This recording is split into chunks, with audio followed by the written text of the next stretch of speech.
نحمدہ ونصلی ونسلم علی رسولہ الکریم اما بعد فاعوذ باللہ من الشیطان الرجیم بسم اللہ الرحمن الرحیم السلام علیکم ورحمۃ اللہ وبرکاتہ۔ واقعہ کربلا، دین کی بقا اور اسلام کی سربلندی۔ محرم اسلامی تقویم کا پہلا مہینہ ہے۔ اس سے سنہ ہجری کا نقطۂ آغاز ہے۔ اسلامی سال نو کا وہ مقدس اور متبرک مہینہ ہے جسے رب کریم نے حرمت، عظمت اور امن کا شہر حرام قرار دیا ہے۔ قرآن پاک میں سورۃ التوبہ میں آیت نمبر 36 میں اللہ رب العزت ارشاد فرماتا ہے، بے شک مہینوں کی گنتی اللہ کے نزدیک 12 مہینے ہیں۔ اللہ کی کتاب میں جب سے اس نے آسمانوں اور زمین کو بنایا، ان میں سے 4 حرمت والے ہیں۔ یہ سیدھا دین ہے، تو ان مہینوں میں اپنی جان پر ظلم نہ کرو۔ یہ ان 4 اسلامی مہینوں میں سے ایک ہے جنہیں اللہ رب العزت نے اشہر حرم قرار دیا ہے، امن کا مہینہ قرار دے کر اس کے تقدس، احترام پر مہر تصدیق ثبت فرمائی۔ اسلامی تاریخ سنہ ہجری کے آغاز کے حوالے سے متعدد روایات ملتی ہیں، تاہم مورخین کا اس بات پر اتفاق ہے کہ سنہ ہجری کا باقاعدہ ایجاد و نفاذ حضرت عمر فاروق رضی اللہ تعالی عنہ کے دور میں 20 جمادی الثانی بروز جمعرات 17 ہجری کو عمل میں آیا۔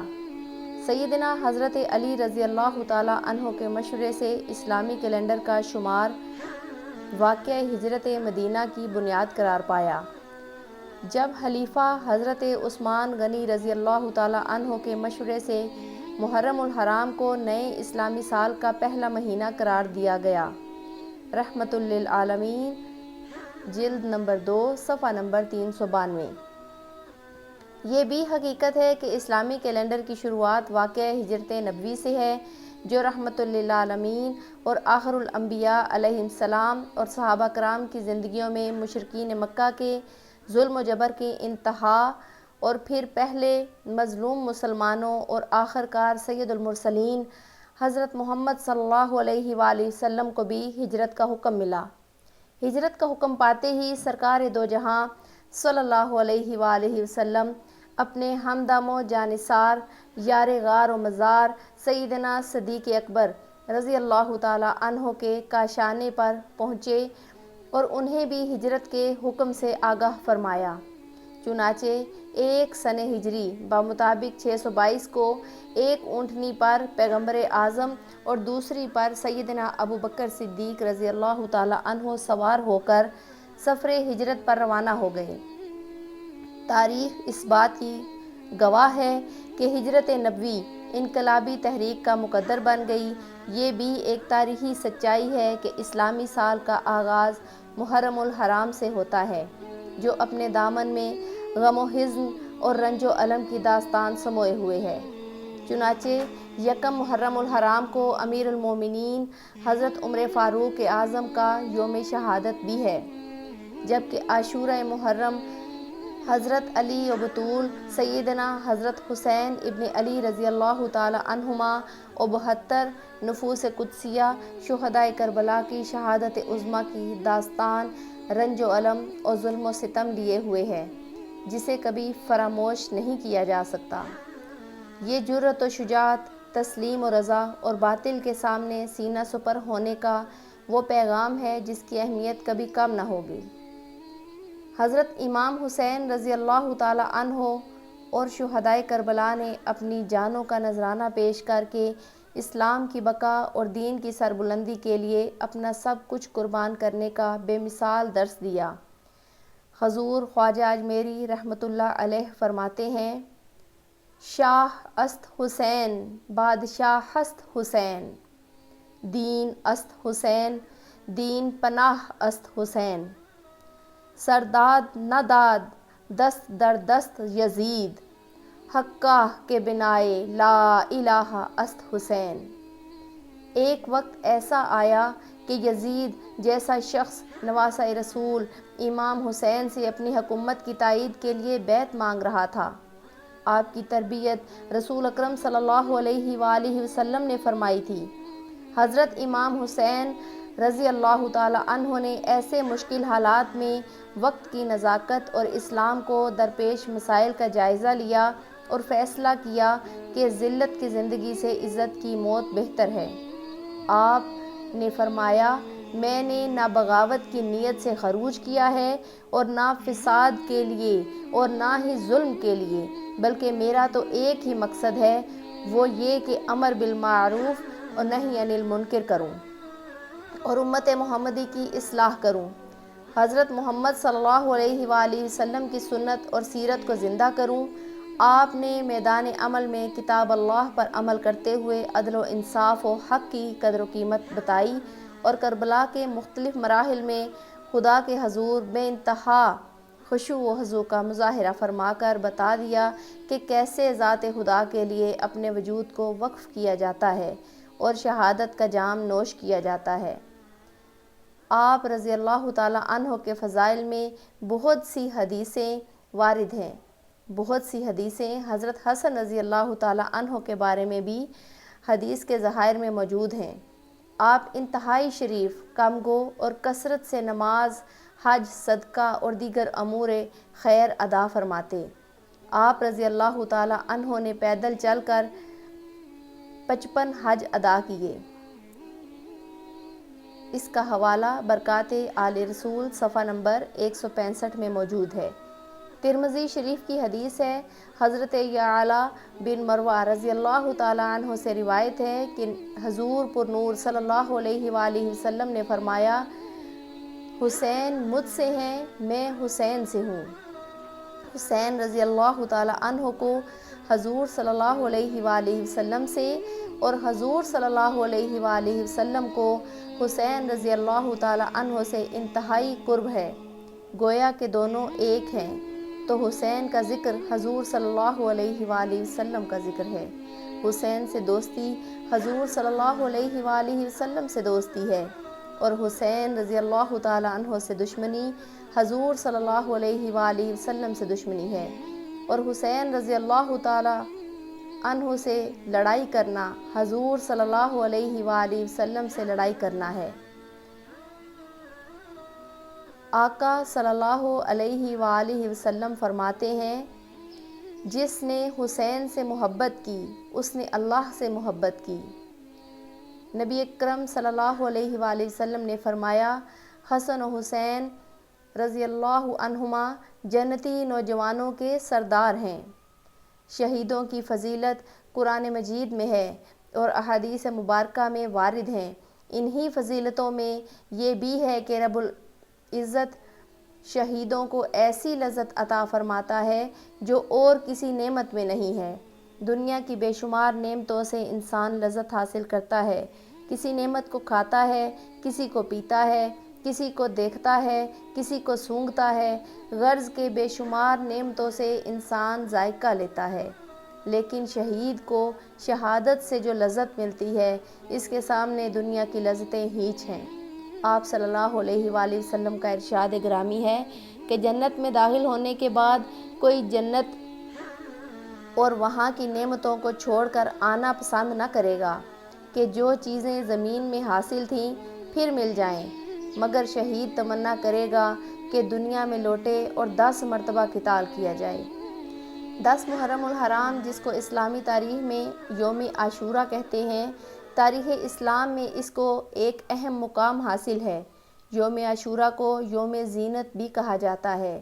اس دن کا یہ نام اس لیے دیا گیا کہ اللہ تعالیٰ نے اس دن 10 انبیاء کرام علیہ السلام کو 10 عظمتوں سے نوازا تھا۔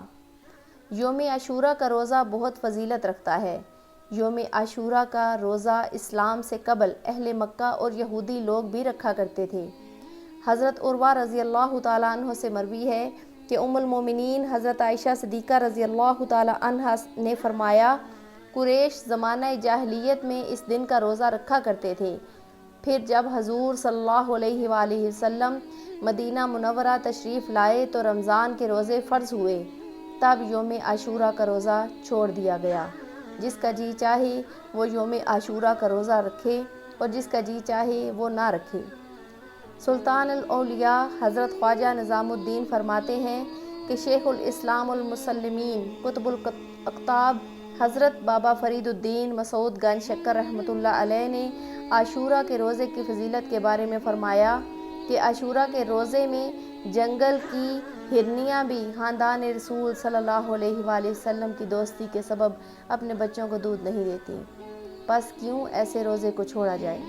بعض علماء و صوفیاء نے لکھا ہے کہ اس دن وحشی جانور بھی روزہ رکھتے ہیں۔ نواسۂ رسول سیدنا حضرت امام حسین رضی اللہ تعالی عنہ اسلام کی خاطر میدان کربلا میں 10 محرم الحرام یوم عاشورہ کو شہید ہوئے۔ واقعہ کربلا کی وجہ سے عاشورہ بہت مشہور و معروف ہو گیا۔ دور حاضر میں یوم عاشورہ اور حضرت امام حسین کی شہادت کے تعلق سے ہمارا کردار یقیناً قابل افسوس اور حیرت ناک ہے۔